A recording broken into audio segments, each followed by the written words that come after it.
Could a reunion be brewing between the Patriots and Kyle Van Noy? Yes, KVN. Could he be coming back to the Pats? Welcome into Patriots Today by Chat Sports. I am your host, Brett Alper, and Daniel Arwas of Heavy.com suggests that they trade for Kyle Van Noy before the season starts. When I saw that, I was like, oh, Kyle Van Noy, he was a dog with the Ravens, and he was a dog with us. Yeah, from 2016 to 2019, he left for a couple years, came back in 2021, still productive. But even at 34 years old, yeah, he's getting up there in age. I feel like he's just kind of still climbing and climbing and climbing. Like, I was shocked when I saw this year, or every time I watch the Ravens and I see Kyle Van Noy, I'm like, damn, he's still in the league, still doing it?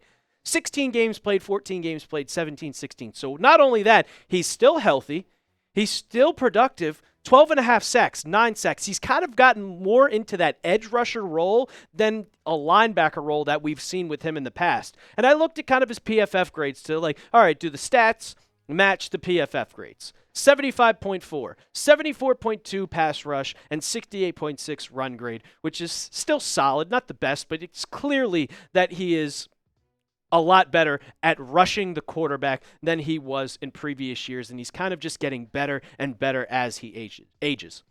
Me, I am more than intrigued in this trade. Like, looking at it as a 34-year-old, and we're going to talk about just his contract and what would it take to get Kyle Van Noy back on the Patriots. And let's be honest here.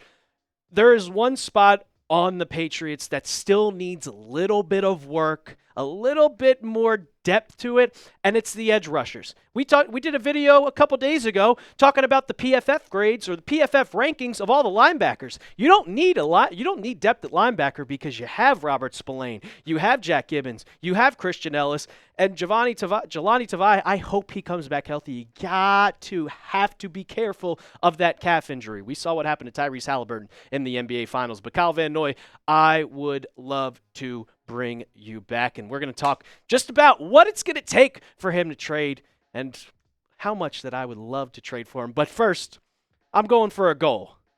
We're about 86 away. Quick maths. So I got some homework for you. You could do it right now. Everybody watching this video, I know you're not subscribed. And we're trying to beat the May 2025 record, or what we did in May 2025. 466 subs. And right now, we only have 380. It is, as we're recording it, June 27th. We got just 4 days left. I think there's 31 days in June. So go ahead. Hit that sub button. 30 days in June? It's 30 days in June. All right, so we got 3 more days, people. 3 more days. Go ahead, subscribe to the channel. Just let me prove it to you. Give me a week to prove that we are the best Patriots coverage on YouTube. So go ahead, subscribe to the channel. This is what Daniel Arwas had to say just about why the Patriots should trade for Kyle Van Noy. And I will say, I was always kind of just in the back of my brain, oh, that would be a nice person to come back. But nobody's mentioned it until now. And I'm like, once I saw it, yeah, I had to do a video on this. Said before the spell with the Ravens, KVN always had a little bit of strong dual hybrid linebacker, edge rusher during his time in New England, but never as prolific as a pass rusher as he is demonstrating now coming into his age at 34 years old. And so it would stand to reason that in a year where the pass rush remains one of the biggest areas on the defense, the Pats would go into a low-cost, high-reward option at this area. And I agree 100% because I just said it just a little bit ago. The Patriots' worst part of the defense, you don't need to improve the cornerbacks. Well, you could have a little bit of depth, but not too much because you have Marcus Jones, you have Christian Gonzalez, and Carlton Davis on there. But then you go to linebackers, you have your defensive linemen. But specifically, it's the edge rushers. We're going to talk a little bit about Anfernee Jennings in a bit. And I think KVN is just a so much better player than he is. But would you be open to Kyle Van Noy returning to the Pats? Go down in the comments right now. Let me know. Type Y for yes or type N for no. I better be seeing a lot of yeses because there's multiple reasons why I would love him to be back on the team. Kyle Van Noy's 34 years old. He's a 2-time Super Bowl champion, specifically with the Patriots. And he would just provide a veteran leadership throughout a lot of these people, a lot of these players on the team. Being that guy that can be a leader, knowing the culture. He he would just bring in and just immediately come in and be like, all right, I know this, this, and this, and this, and help some of these edge rushers. So not only do you add Harold Landry, who was also a veteran leader on this team, but he's new. He's never been with the Patriots. He's only been with Mike Vrabel. And Mike Vrabel has a little bit of Bill Belichick-y in him, but you bring KVN, who's been with this organization for 5 years, from 2016 to 2019. Like, this would be a great move to bring him back to kind of get his little swan song. Like, two-time champion with the Pats, played from 16, 19, and 21. Just knowing this organization and knowing what he could bring to the team. And I feel like he would get along with Mike Vrabel and this defense.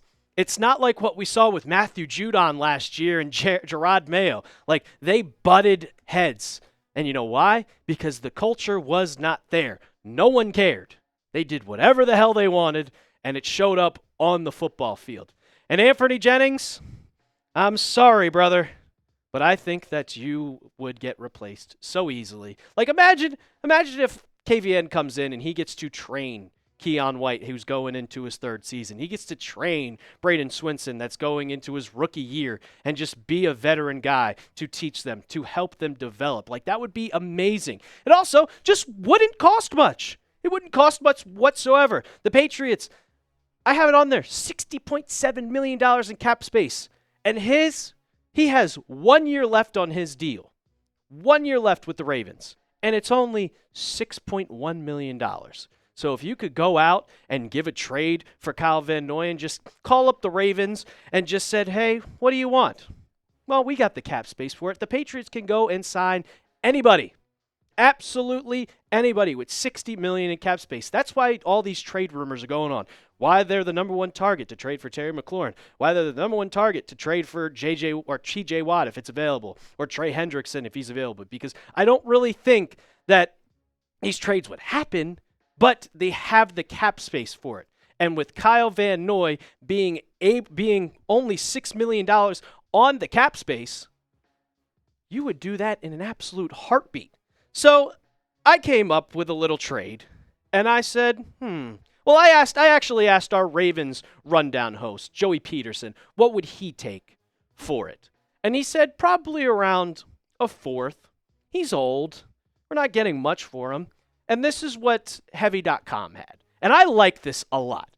2026 fifth round pick, and you get Kyle Van Noy. Because your fifth round pick is not really, it's not going to be a right hand right off the bat.